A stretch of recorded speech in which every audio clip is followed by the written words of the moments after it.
The girl was shocked. The limping beggar who had just left was actually her missing boyfriend. She hadn't recognized him. She rushed to the place where they had met, but her boyfriend was nowhere to be found in the crowd. Guilt and regret washed over her instantly. This missed chance might mean they would never meet again. Not long ago, the boy had been trying to gather money for his blind girlfriend's surgery. He had volunteered to fight for a gang to earn the cash, but the gang had set him up. He barely survived, but his face was disfigured, and he was left disabled. Meanwhile, after Rachel regained her sight through surgery, her boyfriend did not appear. It was as if he had vanished. She could only wait alone in her apartment with the little dog and turtle he had given her. Soon, unable to pay the rent, the landlord forced her to leave. 2 years later, Rachel opened a small clay art studio. She also volunteered at a welfare center in her free time. She always believed her boyfriend would return, until a special patient came to the center. He didn't speak. His fists were clenched. Rachel felt he seemed familiar, but she didn't recognize the name on his hospital card, so she didn't pay much attention. She didn't know this man was her boyfriend,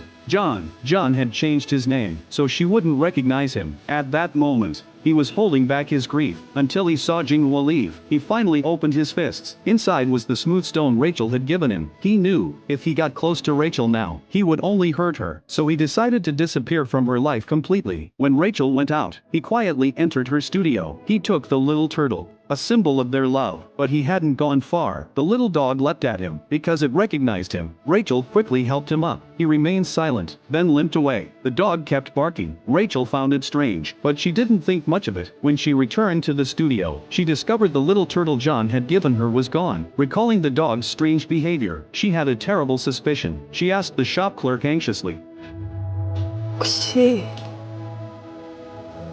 좀 전에 목발 짚은 남자 왔었어요? The clerk confirmed. Rachel ran out of the studio in pain. She raced to the place where they had met, but John had already disappeared into the crowd. She collapsed to her knees, crying helplessly, her heart filled with regret, but he had left her forever.